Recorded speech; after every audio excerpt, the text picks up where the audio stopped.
afternoon po sa lahat.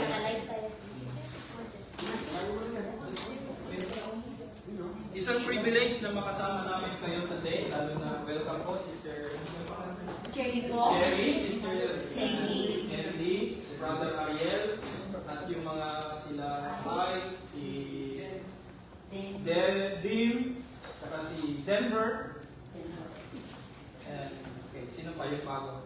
Wala na, no? Ariel, bago ko makalimutan. At syempre, welcome back. Thank you so much sa celebration.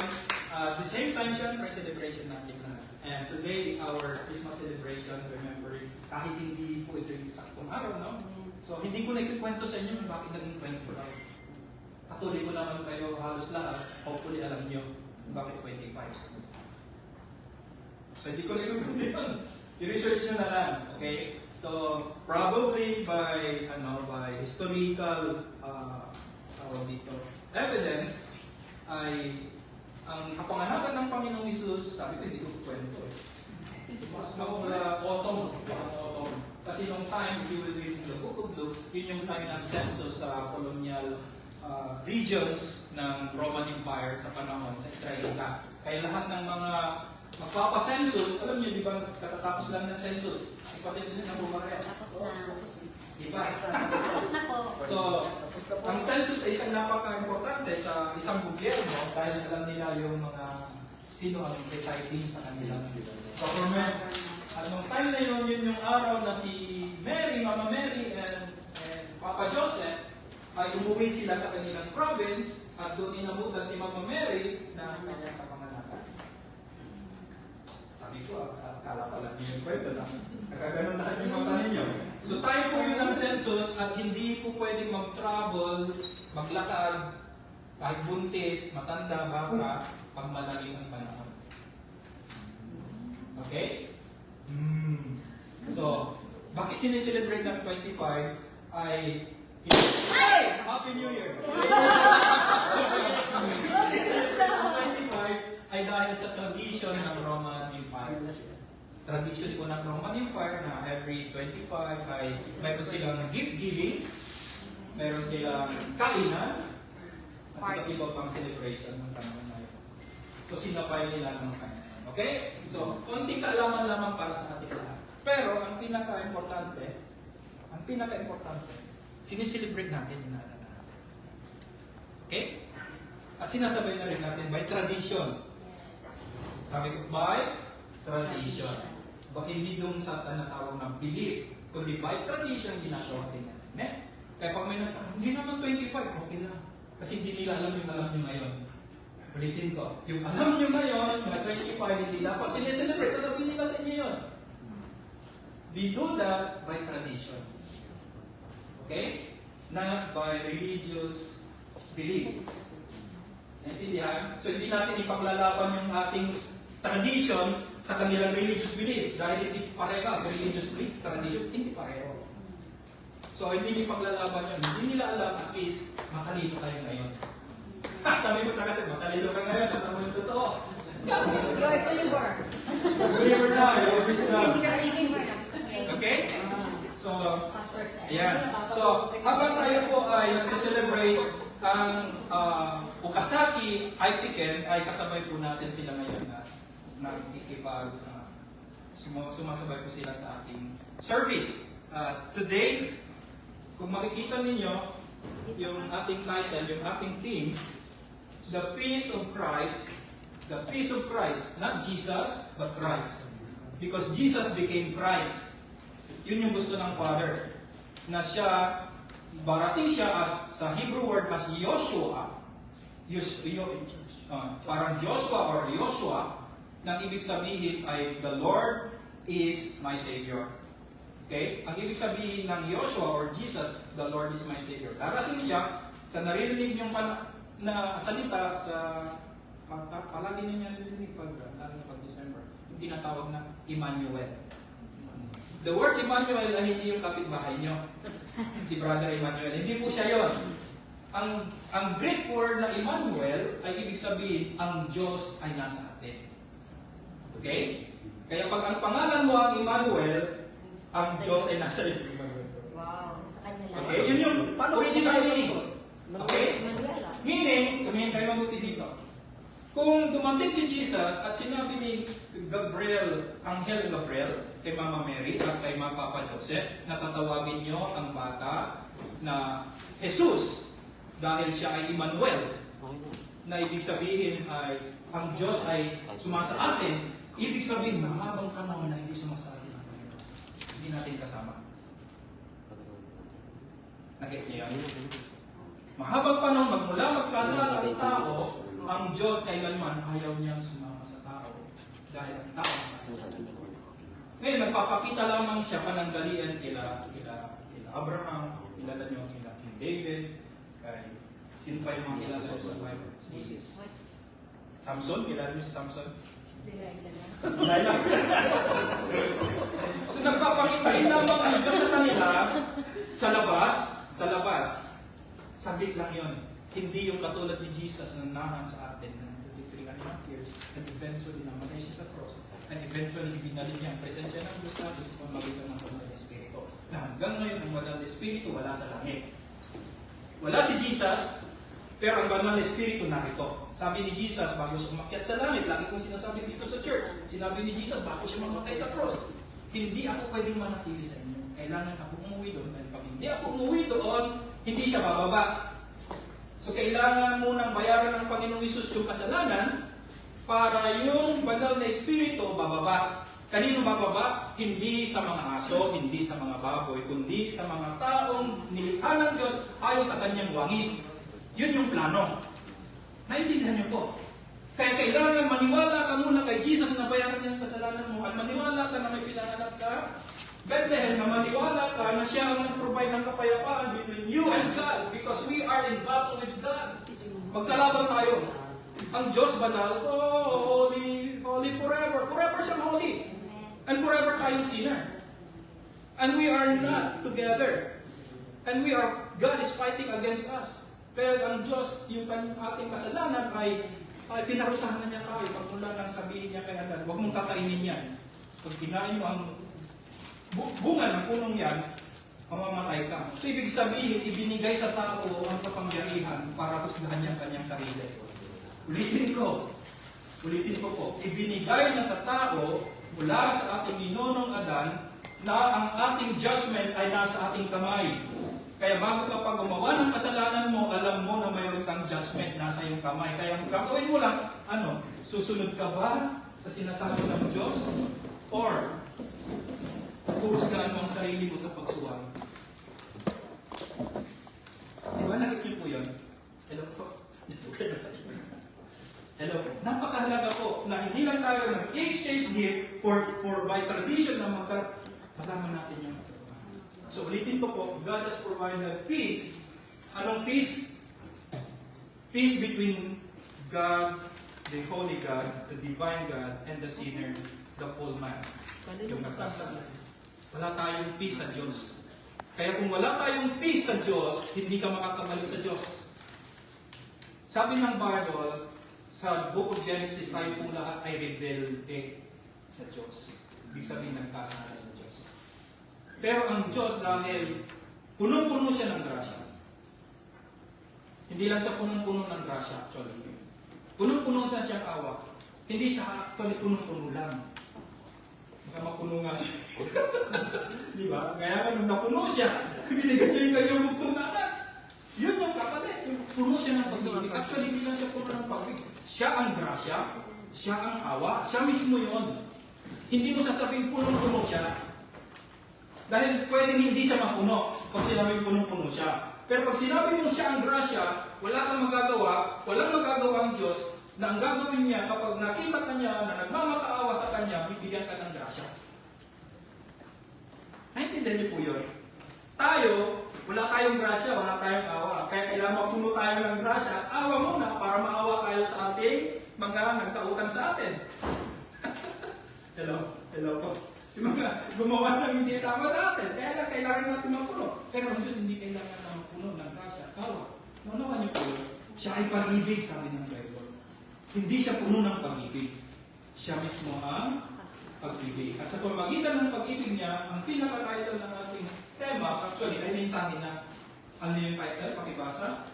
The peace of Christ flows from Reconciliation with God. If you do not reconcile with God, Christ, which is the Holy Spirit and the power of saving power, which is in Christ, ay hindi mapapasayo. Kapag hindi ka nakapag-reconcile. Alam niyo yung word na concile? Sino pa may maraming utang na pinabayaran? Cherry lang wala. Kasi ipapaliwanag ko sa inyo, kung pupunta po kayo sa bangko para maintindihan niyo yung word, ipapaliwanag ko muna yung word. Kasi sa akin, dito po sa mga bangko, napakahalaga sa akin ang paggamit ng lahat ng salita para maunawaan ko. Ang word na concile ay pag-iisa, nagkaisa, o pag-iisa. Consolidation ang tawag doon. Ngayon, pag marami kang utang sa bangko, at ang dami mong binabayaran, at sikot-siyo yung binabayaran mo, di ba? Sasabihin ng bangko sa iyo, ganito na lang gawin natin. Gawin natin, i-consolidate na natin ang lahat ng utang mo para dito mo na lang bayaran ang lahat. At hindi ka na magbabayad. Babayaran na namin lahat, pero i-concentrate natin, i-consolidate natin. Yung word na concile. Pag-iisahin. Di ba? Sa alam nyo lang na word, yung reconciliation. Pero yung pinaka-root word, hindi nyo alam. Kaya napakahalaga na alamin natin yung word na pag-iisahin, dahil noong wala pa tayo sa Diyos, hindi tayo kaisa ng Diyos. Naunawan ko. Kaya pag English teacher ka, napakahalaga ng mga word na binabanggit upang sa ganun, lahat ng naririnig mo, alam mo, hindi lang yung kung anong tinuro sa iyo, yun na yun. Hindi. Kailangan sa akin kasi, napakahalaga na unawanin yung every word. Dahil doon magkakaroon ng tunay na meaning ng inyong napapakinggan para mabuo yung tinatawag na faith, yung pananampalataya. So yung word na consolidation, so may utang kayo. Sino may maraming utang? Punta kayo sa bangko, sabihin nyo sa bangko, marami akong utang, pwede bang i-consolidate ko na ng utang ko? Papayag sila o utangin kanila. Alam nyo, mayroon ganun. Meron silang, ang tawag doon, sa bangko, meron silang premium for consolidation ng utang nyo. So, everybody si re. So yung re means to come back, to return. To return doon sa dating nagkakaisa. Ibig sabihin, reconciliation means nagkahiwalay. Kaya may tinatawag na muling nag-gets. Napakalinaw ba? Yes. O pwede na tayo mag-closing prayer niyan. Nag-gets po ninyo? Hello po. So pag nagkabalikan ang tao at ang Diyos na banal, mayroong tinatawag na kapayapaan sa kaharian ng langit between God and nag-gets natin. Kaya yung Bethlehem, yung kapanganakan ni Jesus Christ, hindi po ito. Yung Bethlehem, yung kapanganakan ng ating Panginoong Isus ay napakahalaga kasi kinanta natin. One way, Jesus, there's no one like you. Isa na lang ang daan for consolidation, for reconciliation. One way lang. Hindi maraming daan. Dahil isa lang ang pamamaraan ng Diyos. Ang Panginoong Jesucristo lang. Naintindihan po? Kaya napakahalaga ng pananampalataya mo. Anong pananampalataya? Mga bagay na naunawaan mula sa salita ng Diyos. Mga bagay, mga salita na naunawaan mo mula sa salita ng Diyos. Ulitin ko. Ano ang pananampalataya? Sabi ni Apostol Pablo, ang pananampalataya ay mula sa salita ng Diyos. Kahit marami kang alam na salita ng Diyos, kung hindi mo ito naunawaan, hindi ito pananampalataya. Ito ay tinatawag na edukasyon, informasyon. Naintindihan? Intellect. Alam mo, pero hindi ka naniniwala. Hindi mo naintindihan. So lahat ng pinaniniwalaan mo ngayon ay nabubuo yung tinatawag na pananampalataya. Kaya lahat ng pinanampalatayanan mo na pinaniniwalaan mo, yun ang uri ng buhay mo.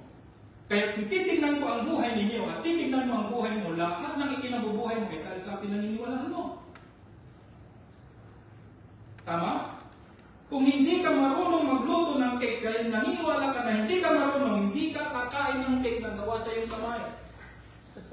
Simple explanation, logically. Ganon din sa pananampalataya. Halina po. Kaya nga po sa mga bisita natin, sana hindi ito yung last na pagkikita natin. Dahil ang mga bagay na ito ay hindi niyo makukuha sa labas, sa kaibigan. Hello po. Hello po. Nanawali po. So hindi po ito religion. Ito ay katotohanan. Upang sa ganun, makabalik tayo, anong tawag dito? Sa pamamagitan ng Panginoong Jesucristo, na maging Kristo ng buhay niyo. Anong ibig sabihin ng Kristo ulit? Savior. Meaning, the Lord is my Savior. Sabihin natin, the Lord is my Savior. Para hindi kayo naniniwala. Sabihin natin, the Lord is my Savior. Sa isang salita, ang tawag sa the Lord is my Savior, napakahaba. Jesus. Yoshua. Sa Hebrew word. Naintindihan? Kaya every time you say Jesus, sinasabi mo, the Lord is my Savior. Naintindihan niyo po? Ulitin ko. Ay nako. Isa-isahin natin lahat. The Lord is my Savior. Balik tayo natin. The Savior cannot be your Savior unless first He sees your Lord. So, first, accept Him as your Lord. So, He will become your Savior. That is the word Christ. That is the word Jesus. Everybody wants Jesus to be their Savior, but ayaw nilang maging Panginoon. So, walang salvation actually. Hindi sila saved. Ang tawag doon, edukasyon lang, intellect lang. So, ano ang Lord ngayon? Ano ang ibig sabihin ng Panginoon? Ang Panginoon, sabihin natin Panginoon. Sabihin natin Lord. Sa French word, ang word na Lord ay ruler. Sa French, Fransya na salita, ang tawag dito ay ruler. Sa English word, ito ay king. Okay? Nag-gets ninyo? So yung ruler sa French, ang kanilang king ay tinatawag na ruler. Bakit ruler? Gusto niyo ikwento ko? May oras ba ako? Kasi yung hari nila, hindi siya malaki. Ngayon, ang mga engineer, gumagawa sila ng palasyo, wala silang panggamit ng panukat, ruler. Wala silang panukat. Ngayon, nagdidibatihan ang mga matatalino at binigyan ng karapatan kung paano yung gagawin nila sa pagsuka para magkaisa sila na kung ano yung panukat namin dito sa side na ito, ganun din ang gagamitin nyo para hindi magkasya yung maging eksakto yung ating mga construction na ginagawa. So, pumunta sila sa king, sa hari. Ang sabi nila, wala po kaming ginagamit na measurement. Hindi inch, hindi meter, hindi centimeter, millimeter. Wala po kaming gamit. Ano gagamitin namin? Sabi ng king, eto. Ano to? Kung mula dito hanggang dito, yan ay sukat na 12 inch. Na kinatawag na ruler. Nila. So, every time na gagamitin nila ang pangalan ng king. Sa panuka. Sinasabi nila, let's use ruler, the name of our ruler. So, kinagamit nila yung sukat ng braso ng kanilang king sa Fransya. O, diba? Ang dami yung history na diba? Magiging wise kayo ngayon. So, pagbalik ninyo sa mga sa inyong trabaho, at least, angat kayo sa iba. May alam. Diba? Parang hindi pa mga yan. May alam. Alam ko na. Ibig sabihin, the more you acquire knowledge, the more you level up your lifestyle. So, hindi lang ako nagtuturo ng tinatawag na divine knowledge. Nagtuturo din ako ng historical knowledge with connection to divine knowledge para maunawaan natin kung ano talaga. Kasi, lahat ng bagay dito ay divine setup ng Diyos. Hindi pa pumunta ka sa simbahan, akala mo doon mo lang. Hindi, yung buhay mo mismo, divine setup yan ng Diyos. Kaya lang ang problema, you are misled. Hindi natin alam. Okay? Sabihin natin Christ. Sabihin natin ruler. Sabihin natin King. Jesus is my, ano tawag doon? The Lord is my Savior. Ulitin ko po, unless Jesus is your Lord, He will never be your Savior. Ulitin ko, maraming nagsasabi na gusto nila maging Savior si Jesus Christ, pero hanggang ngayon hindi nila Lord. Kung ako ang tatanungin mo, kung ako ang tatanungin niya, sasabihin ko, hindi ka saved. According to the Bible, hindi tayo safe pag hindi natin Lord. Ano ang ibig sabihin ng Lord? Binili ka na. At pagmamayari ka na. Kaya si Jesus, nung namatay tayo sa cross, lahat ng penalty ng babayaran natin sa kasalanan, binayaran niya. Na hindi mo nababayaran, fully paid ka. So if you believe na binayaran ka at gagawin mo siyang Lord, ibig sabihin siya yung nagmamayari sa'yo. So magpasalamat ka dahil ang sabi, ang tunay na pag-ibig ay yung kayang ibigay niya yung kanyang sarili sa kanyang kaibigan. Yun yung tunay na pag-ibig. Kaya kung ibibigay ko yung aking pagtitiwala, doon na sa alam kong pati buhay niya kaya niyang ibigay para sa akin. At ginawa na ng Panginoon Jesus yun. Tama? Gawin mo siyang Lord, gawin mo siyang Panginoon. Ibig sabihin, wala ka ng boses. Ang boses na naririnig mo, yung sinasabi ng Panginoon Jesus. Yun yung ibig sabihin ng boses, yun yung sinusunod mo. Ibig sabihin, pag mayroon ka pa, pinapakinggan iba. Ibig sabihin, mayroon ka pa Ibang Lord. sinusunod na iba. Ibig sabihin, mayroon pang nagbibigay, nag-dictate sa'yo. Maybe hindi si Satanas. Katabi mo lang. Okay? Dahil pag ikikwento ko si Satanas sa inyo sa panahon na ito, by theological explanation, hindi kayo maniniwala, pero magugulat kayo. Sa susunod yun, para hintayin ninyo yung pagbabalik ko. Bakit? Dahil mahalaga yun sa buhay natin. And we are in the end times. Ulitin ko, sinasabi ng Bible, para magkaroon kayo ng hint, mababasa nyo, palalayain si Satanas after 1,000 years, after millennia. Okay? Pag palalayain ang isang tao, ibig sabihin siya ay Free. hindi malaya. Nagets?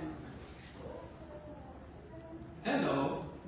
In the book of Revelation, pagdating ng tribulation, pagdating ng rapture, okay, pagdating na magkaisa ang isang gobyerno, naririnig nyo na, one world government, at sasabihin nila ng peace, ito yung danger.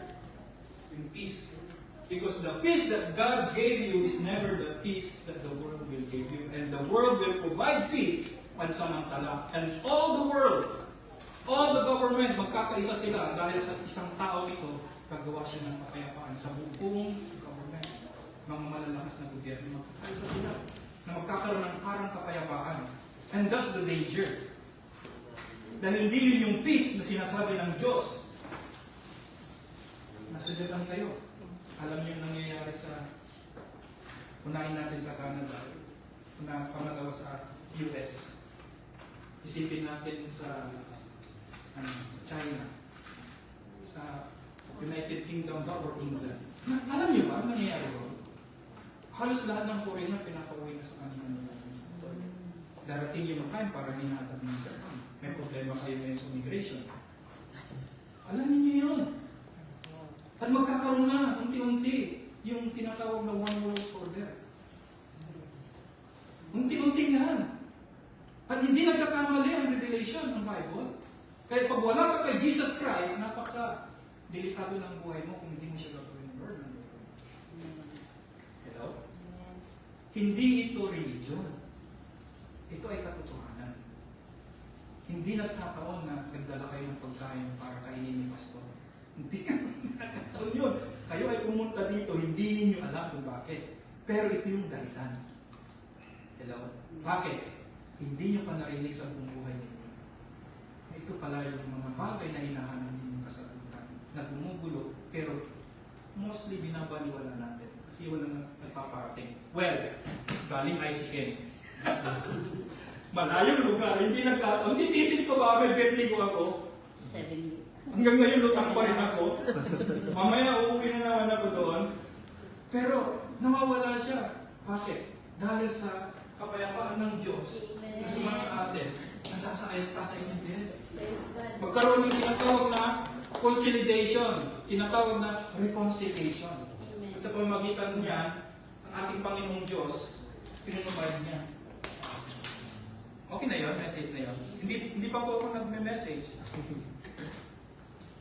Bakit? Kasi kailangan natin yun. Ginagrab ko yung opportunity sa mga pagbuhan na kasama po natin, mga kapatid. Pero actually, kayo, Actually, meron na rin kayong alam, no? Pero praise God po sa buhay po ninyo. Nandito po kayo. So yung ano natin, yan yung tema natin. So alam na natin, without reconciliation with God, you will never receive peace. Peace na hindi po provide ng lupa. Huwag kayong maghanap ng peace dito sa lupa dahil hindi nyo makahanap ang kapayapaan. Pwede ninyong matikman. Okay? Pwede ninyong maranasan. Sinabi ng Diyos yun. Sabi niya sa prayer, alam niyo yung prayer, sabi ng Panginoong Jesucristo, ganito kayo manalangin. Pag nanalangin kayo, sabihin niyo, Ama namin, sumasalangit ka, sambahin ang ngalan mo. Mangyari ang kalooban mo sa langit. Dahil sa langit, andon ang eternal na kapayapaan. Mangyari ang kapayapaan na nangyayari sa langit dito sa lupa ng paraan. Nasa langit. Pwedeng maranasan o hindi pwede? Kasi sabi ng Panginoong Jesucristo, manalangin kayo sa Ama. Hindi niya sinabing manalangin kayo sa akin. O, di ba yung mga word? Kailangan alam niyo si Father, alam niyo si Jesus, alam niyo si Holy Spirit dahil napakahalaga ng function nila, ng purpose ng kanilang mga pangalan sa buhay mo. Amen. That's why pag mananalangin ka, ulang mong sasabihin, pwede kayo manalangin kay Jesus, pwede kayo manalangin kay Holy Spirit. Pero ang sabi ni Jesus, definitely manalangin tayo sa our Father. Bakit? Siya ang magpo-provide. God is our sustainer. The word Father, everybody say Father. Father. The word Father means in Hebrew word Abba. Everybody say Abba. Abba. Hebrew word Abba. In English, ang ibig sabihin ng Father, hindi pa pala English yun, Pastor?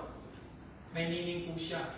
Ang ibig sabihin ng Father ay source, pinagmulan, pinanggalingan, sustainer, provider, protector.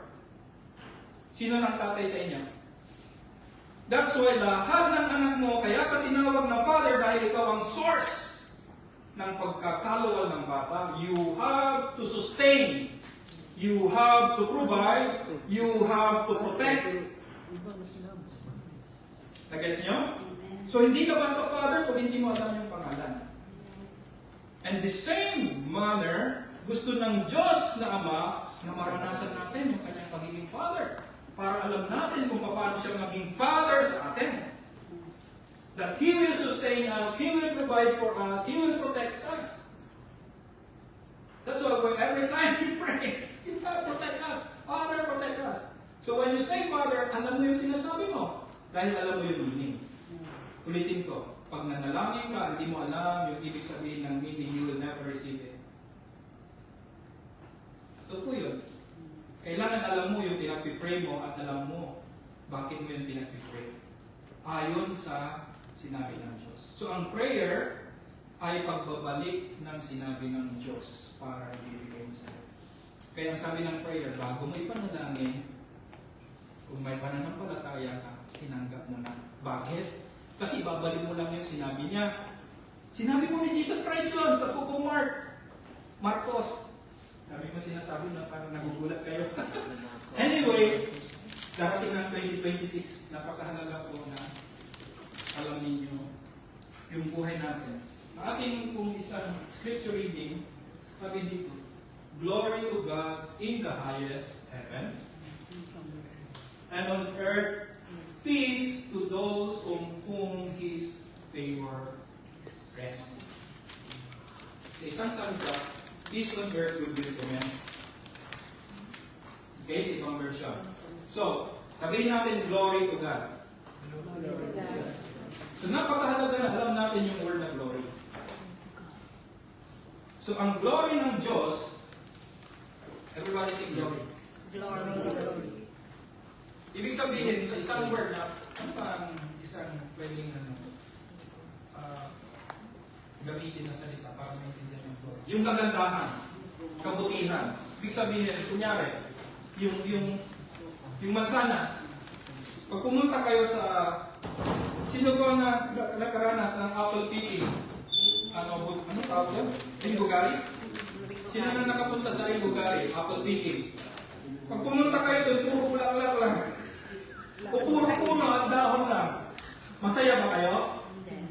Masaya ba kayo pag pumunta kayo? Punta tayo. Why kahit kayo yan, nisin yan ba? Gosin yan. Nisin yan? Yung transnisin yan. Gosin yan pag ano, pag isang pas na kayo, doon na lang yung pamasahin ninyo. Okay, gosin yan, punta kayo doon. Pag punta nyo doon, dahon at puno lang. Masaya? Hindi, di ba? Kasi ang glory ng mansanas ay kapag lumabas yung bunga. Naintindihan? Ganun din. Yung glory ng Diyos, makikita mo lang or malalaman mo yung glory ng Diyos kapag alam mo kung ano talaga yung glory ng Diyos. Paano? Katulad ng kunyari, lagi kong sinasabi. Pumunta ka sa taniman ng tulip. Hindi na nakapunta sa pataniman ng tulip. Nakapunta ako sa garden ng rose. Iba-ibang uri ng rose. Mayroon yung blue, tapos sa kabila niya puti, tapos yellow. Grabe! Paano nila hinhybrid yun? No? Ang ganda! At least pag yellow dyan, red dito, pink dyan, white, at may blue and violet. Doon lang ako. Nakatingnan na kayo ng blue na rose? Yup. Sa mga training ko. Ano kayo? Magtataka kayo. Kaya punta naman kayo sa garden ng tulip. Ay, grabe. Di ba dito sa ano? Sa Sera. Ganda, di ba? Ganda, di ba? Ano ba ito? Ang ganda. Nakikita ko sa picture. So pagpunta mo doon, puro tulip, walang bulaklak. Lapit sa daywa.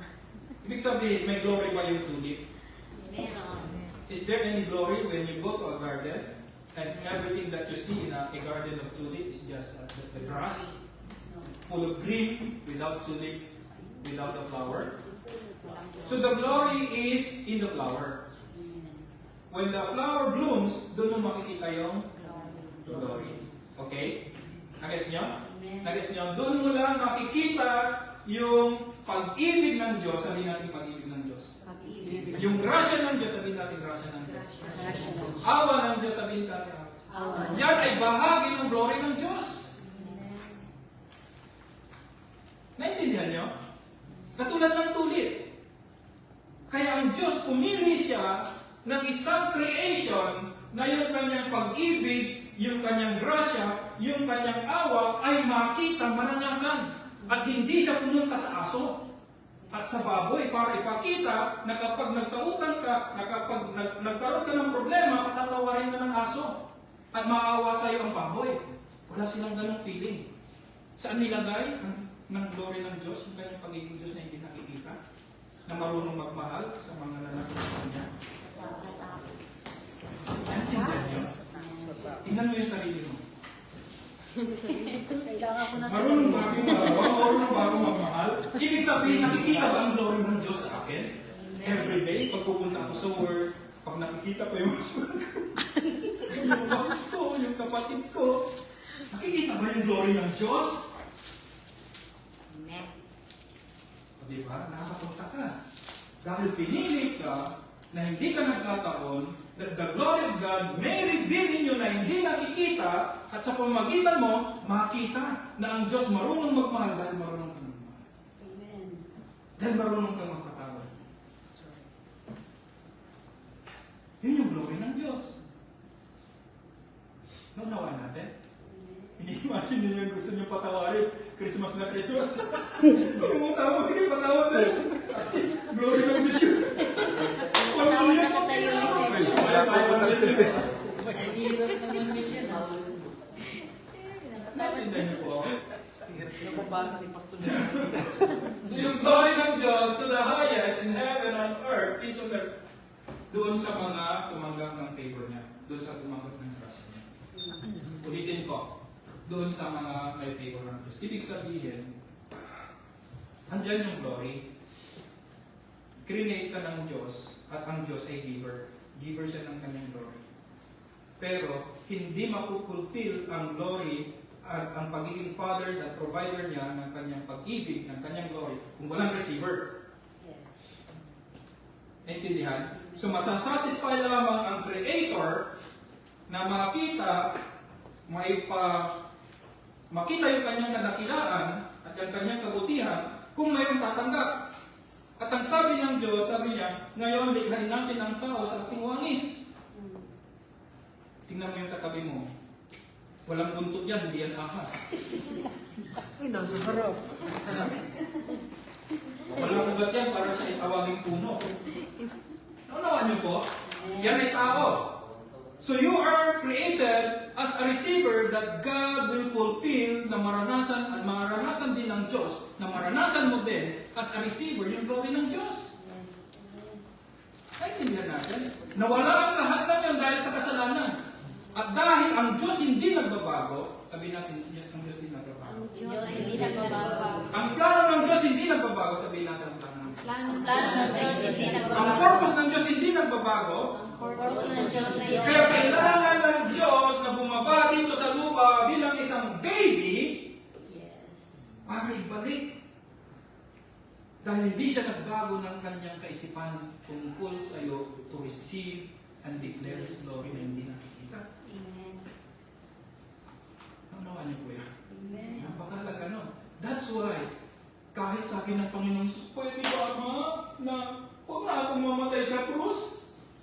Nabasa niyo ba yun? That chapter 17? Sabi niya, pero hindi ang kalooban ko ang mangyari. Ang bakit? Nanalangin siya, sabi niya, pwede ba, Ama? Nagmamakaawa siya, siguro ilang beses niya sinabi, pwede ba, Ama? Pwede ba, Ama? Hindi sumasagot ang Ama. Hello? Anong ibig sabihin ng hindi pagsagot ng Ama? Hindi nagbabago ang plano ng kahit si Jesus pa yung nag-pray. Hello? Kaya magpapasalamat ka sa Ama na hindi siya nagbabago at magpapasalamat ka kay Jesus Christ na kahit alam niya na mahirap ipako sa cross, thy will be done on me. Sabi ng Diyos, ng ating Panginoon Jesus. Mangyari ang kalooban mo, Ama. Hello? Naunawaan niyo po yan? Kaya salamat sa Bethlehem, salamat kay Mama Mary, tinanggap niya si Jesus sa kanyang sinapupunan. Eh, yun yung napakahalaga. Naunawaan natin, kahit hindi disagutin. Di ba? Okay na po? Siguro pwede na yun ang message natin. Kahit hindi ko nakapusin. No? Ganun pa ba? Ganun pa ba sa atin? Okay. Dito. For a child is born unto us, everybody's child. Child. Lahat ng child ipinapanganak na maging baby. Pag sabi dito, sabi ko kay sa prophet Isaiah, a son is given. Sabi natin, a son is given. Son is given. Anong ibig sabihin na a child is born, a son is given? Dito sa church, sinabi ko na yon, pero ulitin ko, ang ibig sabihin ko ng Panginoong Diyos dito, Panginoong Ama, kay propeta Isaiah, sabi niya, ipapanganak ang isang bata sa tao, pero ibibigay ang anak ng Diyos. Ibibigay ang anak ng Diyos sa tao. Isusugo ang anak ng Diyos sa tao. Anong isusugo? Hindi siya ipinanganak. Bakit? Kasi eternal siya. Andun na siya bago palikhay ng sanlibutan. Andun na si Jesus. Alam niyo po ba yun na andun na si Jesus? O, di ba? Revelation chapter 19, 1 Peter chapter 2, sabi ni Apostol Pedro, sabi niya, natupad sa atin, sa ating panahon, na ang kordero ng Diyos, na nag-aalis ng kasalanan ng tao, ay binigay sa atin bago palikhain ng sanlibutan. O, di ba? Hindi niya alam yan. Pero, nakasulat din sa Bible. So, mayroon kayong cellphone, tulungan ninyo ang sarili ninyo, hindi ako tutulong sa inyo, saliksikin ninyo. Nandoon nakasulat sa Bible, sa Book of Isaiah, sa Book of Revelation. And in the Book of Revelation also sabi niya, namatay na siya. Okay? Bago pa likhain ng sanlibutan. So si Jesus Christ, sinave niya na tayo bago pa magkaroon ng Adan at saka Eva. Hello? Kaya itong pananampalataya na meron ka ay ibang klaseng pananampalataya sa mga ibang pananampalataya na naririnig mo. Dahil alam ng Diyos, darating yung time na kahit na tayo ay magkamali, ang inuno natin si Adan ay magkasala, nakaprepara na ang Diyos sa pagkakasala na ililigtas ka niya.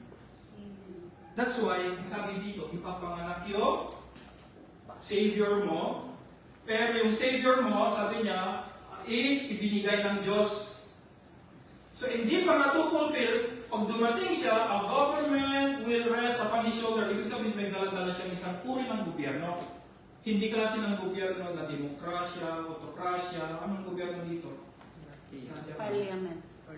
Parliamentary, republic, o ano pa man, for kingdom, he will be called, ang pangalan niya ay magiging wonderful.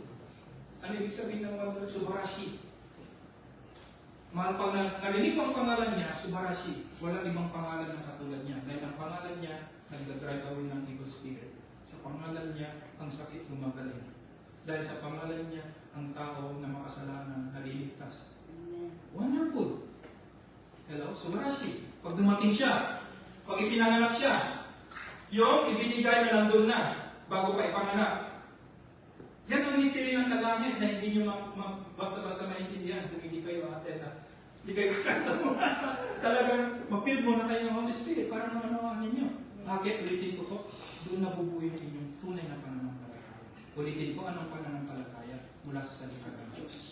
Okay? Pag ang tinatanggap mong salita ay hindi mula sa salita ng Diyos, hindi ito pananampalataya sa mata ng Diyos. Sa mata ng Diyos.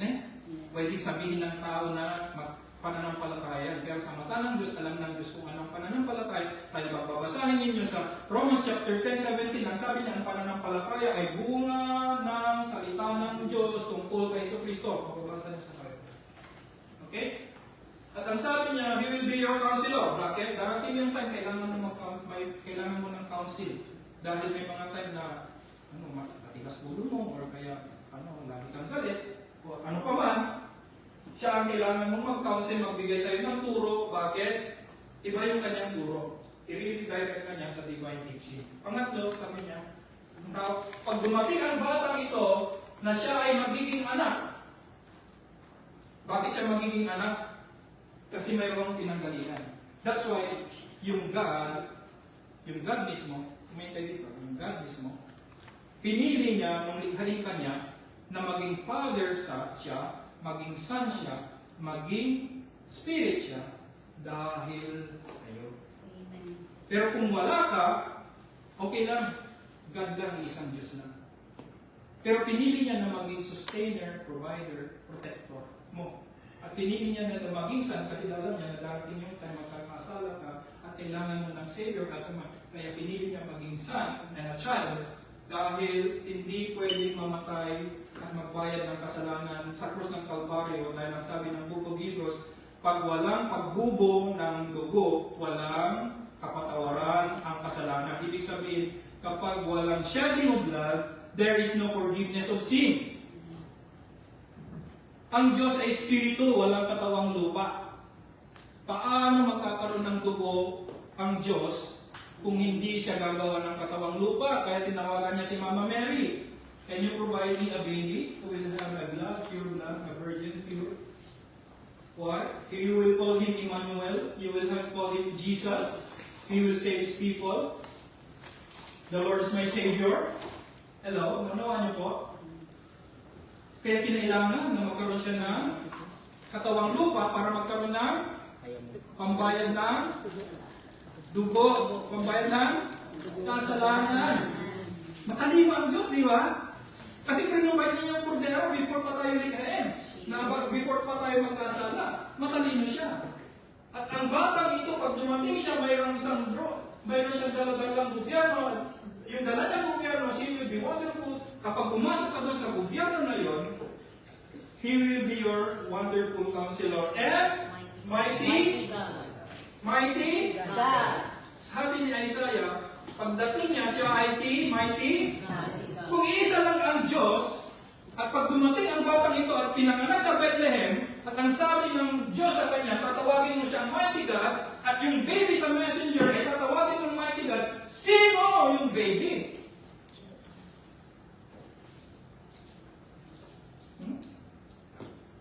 Pag dumating siya, sino yung baby? That's why his name is Naman niyo? Matalino ang Diyos, di ba? Sino nagsabi na Emmanuel siya? Hindi si Mama Mary. Hindi si Papa Joseph. Ang sabi ng anghel, tatawagin niyo siya. Sinugo ang anghel Gabriel na tatawagin niyo siya. It's not a choice. It's direct na sinabi ng Diyos, God is now with you. Dahil in the prophecy, He will come as a child, He will be born, He will bear in His shoulder a government, He will bring the government, and He will be your mighty and everlasting Father. and Prince of. Peace. And that's your Christmas. Amen. Ano ka natin? Amen. Hindi ko na Prince of Peace. Ano oras na ba? Time na ba? 3:40? 40. 10 minutes. 50. Eto. So, pinanganak siya, di ba? So, alam niyo na that Jesus Himself, though He is flesh and blood, hindi niya ginamit yung kanyang mighty power. So, when God became a child, okay, when God became a child, through Jesus, yung power ng Diyos in Jesus became limited. In Jesus.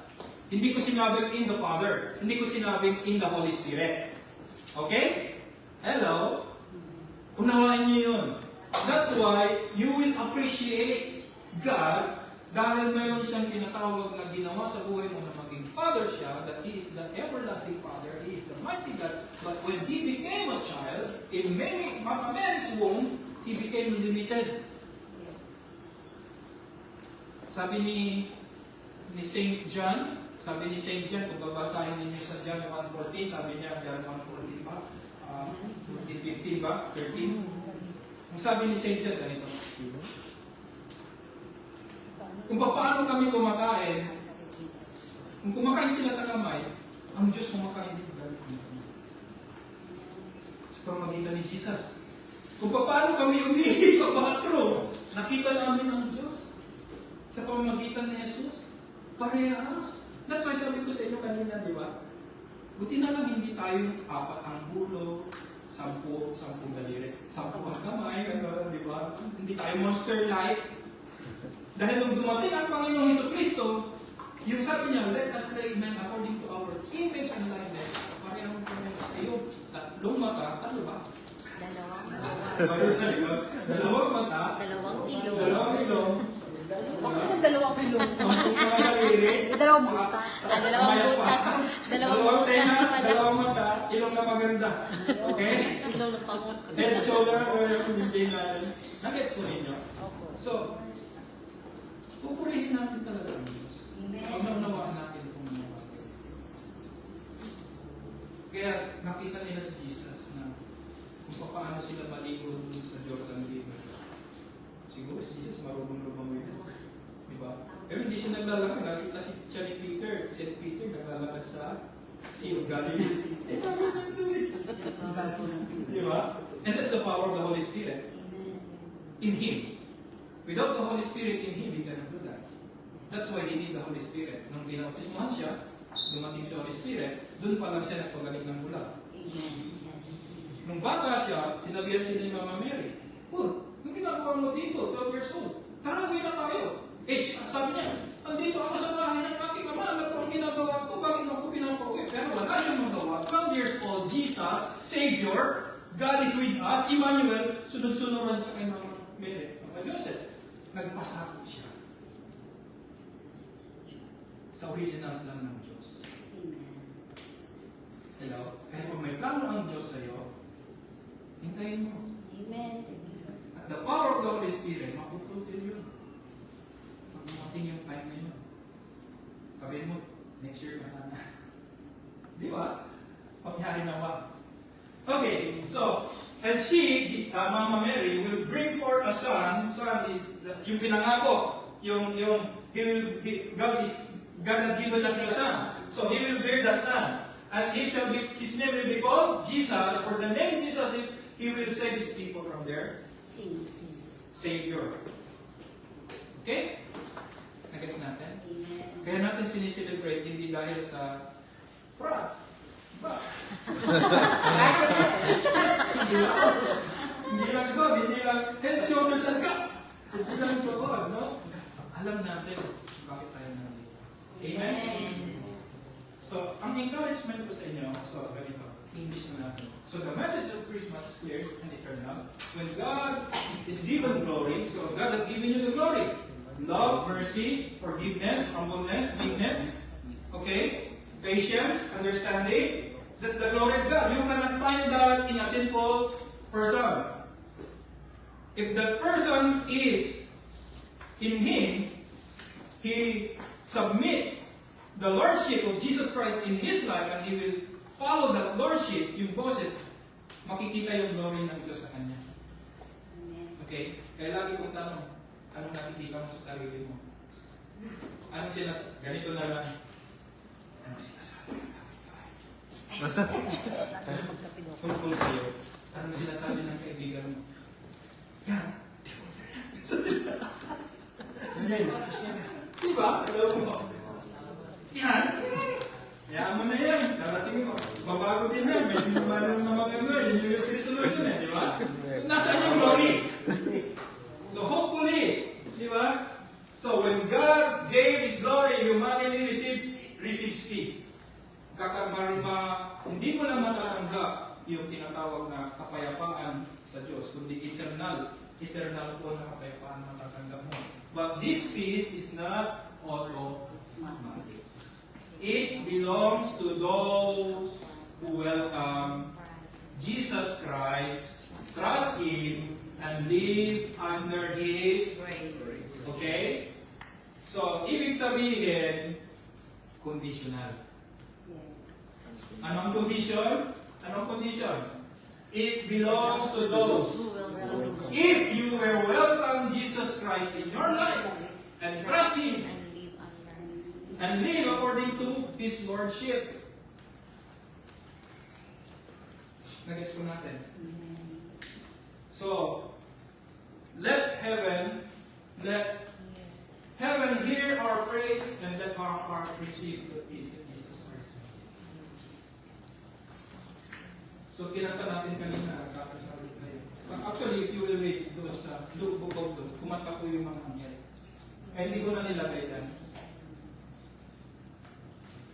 So God's glory broken into human history, and the true peace was offered to a broken world. This peace is not the absence of troubles in your life. Kakaroon pa rin, babayaran mo pa rin yung utang ng kapatid, ne? Hindi porket naniwala ka kay Jesus Christ, yung utang mo exempted. Hindi po. Babayaran mo pa rin. Hindi porket may cancer ka, nireceive mo si Jesus Christ, gagaling ka na. Hindi. Ituturo ng Diyos kung paano ka gagaling. Tutulungan ka ng Diyos kung paano ka makarecover. Kung magtitiwala ka. Dahil sa pangalan niya is wonderful, ibig sabihin ng wonderful, pati cancer kayang kagaling sa pangalan niya. Okay? So magkakaroon ka pa rin ng trouble, but the presence of Jesus Christ's peace that flows from reconciliation, it will flow. Okay? So bago po tayo mag-pray, ang challenge po, let our hearts receive the peace that only Jesus can give. Amen? Try po natin ito mga time. Okay na po kayo. God bless po. Sige, let's pray. Father God, salamat po sa araw na ito. Na muli, hindi lang kami napaalalaman, kundi tinanggap ng mga tunay ng mensahe, significance, at katotohanan na mulat at nagising kami. Na ikaw nga ay hindi pa nagpabago hanggang ngayon sa buhay namin. Kahit alam namin, Panginoon, na kami ay pabago-bago sa aming pananampalataya, still, you are faithful even though we are unfaithful. Once more, Father God, we commit our lives to you. Pagpalain mo, Panginoon, ang mga pusong ito. Hinihilig namin sa pamamagitan ng aming pananampalataya sa dugo ng Kordero, ang aming Panginoon Isus na namatay doon sa krus ng Kalbaryo, na mayroon pa rin kapangyarihan na maglinis ng aming mga kahinaan ng aming mga kasalanan. Ama, bahiran mo po ang mga pusong nananalangin ng panalangin ito. Kami ay nagmamakaawa sa pagmamahal mo, sa pagpamitan ng iyong grasya. Sa pananampalataya at paniniwala po namin, alam po namin, natatanggapin namin ang kalinisan sa aming buhay sa oras na ito. Dahil nagsalita ka, may pinangako ka in John chapter 1 verse 9, sabi mo, 1 John chapter 1 verse 9, that if we confess our sins, kung aming ihingi ng tawad ang aming mga kasalanan, you are faithful. Kaya kami ay nanunumbalik at kami ay lumuluhog sa iyong faithfulness, sa iyong katapatan, sa iyong salita, na ang sabi mo, you are faithful to forgive us and to cleanse us from all our unrighteousnesses. And we claim today, through the blood of Jesus Christ, and through the interceding power of the Holy Spirit, that our Father who art in heaven will bless us a pure and clean heart today, as we remember that you became a human to redeem us from this sin and the curse within it. Kaya muli Ama, muli, pinupuri ka namin, itinatas namin ang aming mga buhay.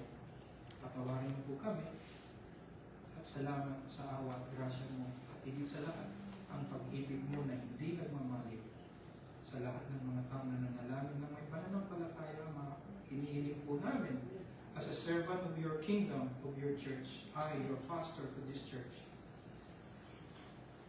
given me the authority to ask, Father God, hear their hearts. May it be the peace and the joy that only Jesus can give. Especially we are entering a new year of our life, this 2026, that we will receive transformation. Tutulungan mo po kami, Panginoon, sa lahat ng transition na mangyayari, dahil naniniwala kami sa iyong salita na mayroong kapangyarihan na baguhin mo buhay namin. So we submit our lives to you. You are Lord of this life, not only the Savior, but especially the Lord that we always wanted to follow. Maging Panginoon ka, Panginoong Jesucristo, sa buhay na ito. Kaya muli, itinataas namin ang panambahang ito, ang pagkakaisang ito, ang fellowship na ito, sa pangalan ng Ama, Anak, Espiritu Santo, sa makapangyarihan ng pangalan ng Yesu, aming Panginoon.